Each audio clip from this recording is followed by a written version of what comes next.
الحمدللہ الذی ہدانا لہذا وما كنا لنہتدی لولا ان ہدانا اللہ اما بعد۔ آج ہم انشاءاللہ قرآن کریم کے 15ویں پارے کا خلاصہ بیان کریں گے۔ اللہ تبارک و تعالیٰ سے دعا ہے کہ اللہ تبارک و تعالیٰ صحیح سے بیان کرنے کی توفیق عطا فرمائے۔ 15ویں پارے کا آغاز سورہ بنی اسرائیل سے ہوتا ہے۔ سورہ بنی اسرائیل کے شروع میں اللہ تعالیٰ ارشاد فرماتے ہیں کہ پاک ہے وہ ذات جو اپنے بندے کو رات کے وقت مسجد حرام سے مسجد اقصیٰ تک لے گئی، جس کے گرد ہم نے برکتیں رکھی ہیں تاکہ ہم انہیں اپنی نشانیاں دکھائیں۔ بے شک وہ خوب سننے والا اور دیکھنے والا ہے۔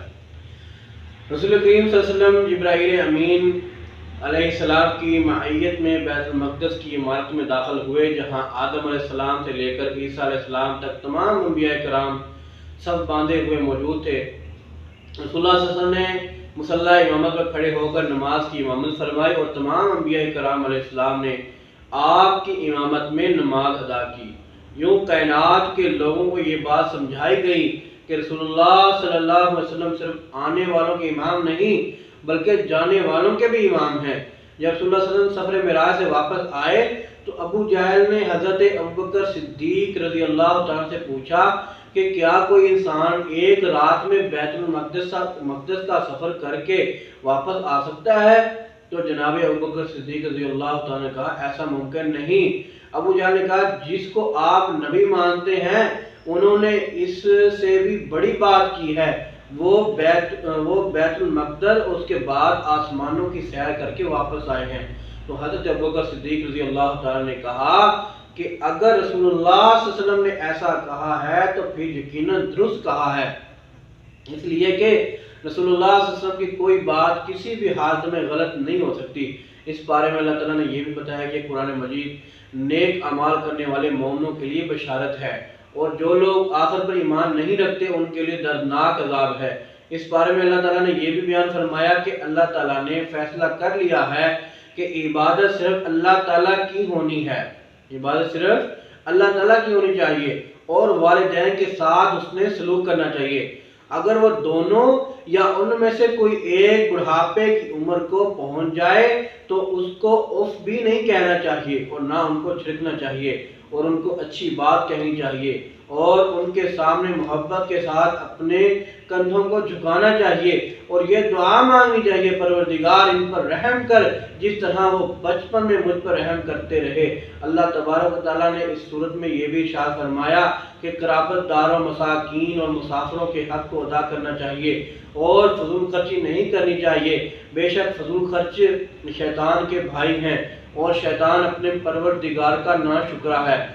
اس سورہ مبارکہ میں اللہ تعالیٰ نے ان کافروں کا بھی ذکر کیا جو خود تو بیٹیوں کو زندہ درگور کر دیتے اور ان کی پیدائش کو اپنے لیے باعث آر سمجھتے ہیں، مگر دوسری جانب یہ کہتے ہیں کہ اللہ نے فرشتوں کو اپنی بیٹیاں بنایا ہوا ہے۔ یعنی ایک تو وہ اللہ کی اولاد بناتے ہیں اور اس کے بعد اولاد بھی وہ بناتے ہیں جس کو خود قبول کرنے کو تیار نہیں ہوتے۔ اللہ تعالیٰ نے ان کی مذمت کرتے ہوئے کہا کیا تمہارے رب نے تمہارے لیے بیٹے خاص کر دیے ہیں اور فرشتوں کو اپنی بیٹیاں بنا لیا ہے؟ حقیقت یہ ہے کہ تم ایک بہت بڑی بات کہہ رہے ہو۔ اس سورہ میں اللہ تعالیٰ نے یہ بھی بتایا کہ قیامت کے دن اللہ تعالیٰ ہر شخص کو اس کے امام کے نام سے بلائیں گے، یعنی جس کی پیروی انسان کرتا ہے اس کی نسبت سے انسان کو بلایا جائے گا۔ اس سورہ میں فجر کے وقت قرآن مجید کی تلاوت کا ذکر کیا گیا ہے۔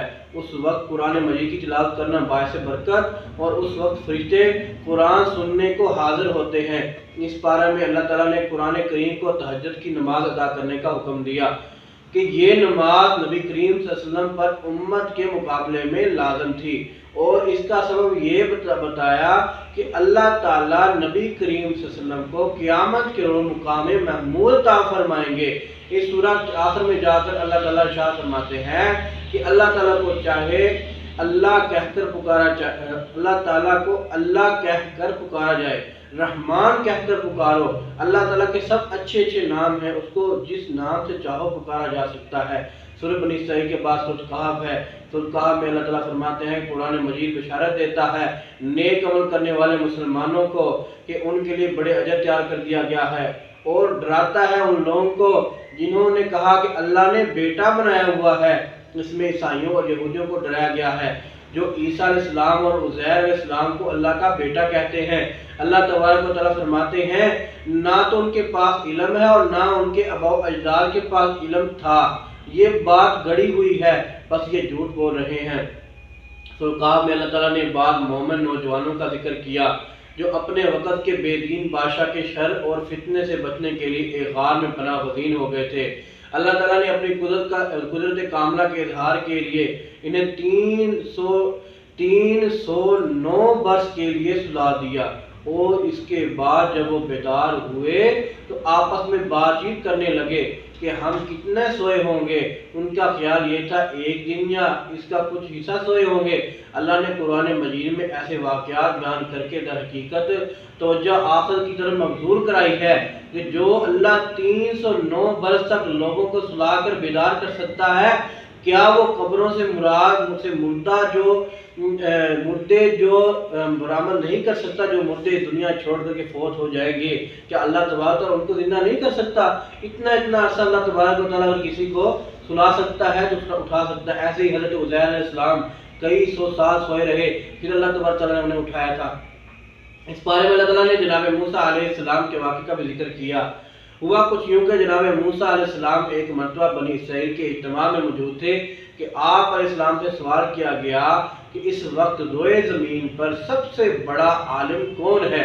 تو جناب موسیٰ علیہ السلام نے جواب دیا کہ اس وقت سب سے بڑا عالم میں ہوں۔ اللہ تعالیٰ نے موسیٰ علیہ السلام کو بہت بڑا مقام عطا کیا تھا، لیکن یہ جواب اللہ تعالیٰ کی منشا کے مطابق نہ تھا۔ اللہ تعالیٰ نے جناب موسیٰ علیہ السلام کو کہا کہ 2 دریاؤں کے سنگم پر چلے جائیں، وہاں پر آپ کی ملاقات ایک ایسے بندے سے ہوگی جس کو میں نے اپنی طرف سے علم اور رحمت عطا کر رکھی ہے۔ جناب موسیٰ علیہ السلام 2 دریاؤں کے سنگم پر پہنچتے ہیں تو آپ کی ملاقات جناب خضر علیہ السلام سے ہوتی ہے۔ جناب موسیٰ نے جناب خضر علیہ السلام سے پوچھا کہ اگر میں آپ کے ہمراہ رہوں تو کیا آپ رشد و ہدایت کی وہ باتیں جو آپ کے علم میں ہیں مجھے بھی سکھائیں گے؟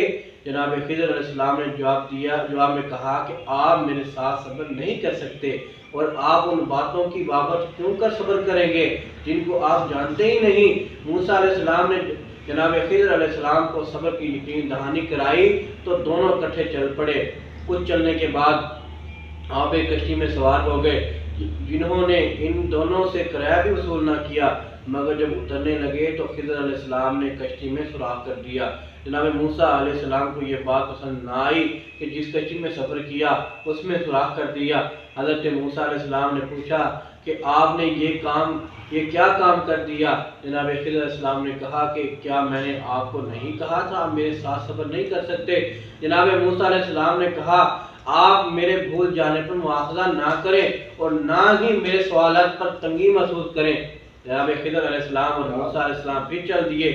کچھ آگے جا کر ایک لڑکا نظر آیا تو جناب خضر نے بچے کو قتل کر ڈالا۔ حضرت موسیٰ علیہ السلام سے نہ رہا گیا، انہوں نے پھر حضرت خضر علیہ السلام کے عمل پر اعتراض کیا۔ اس کے بعد کیا ہوا یہ جاننے کے لیے اسی مضمون پر 16ویں پارے میں کچھ بحث کریں گے۔ اللہ تعالیٰ سے دعا ہے جو بیان کے اللہ اپنی بارگاہ میں قبول و منظور فرمائے۔ وما علیہ الا البلاغ المبین۔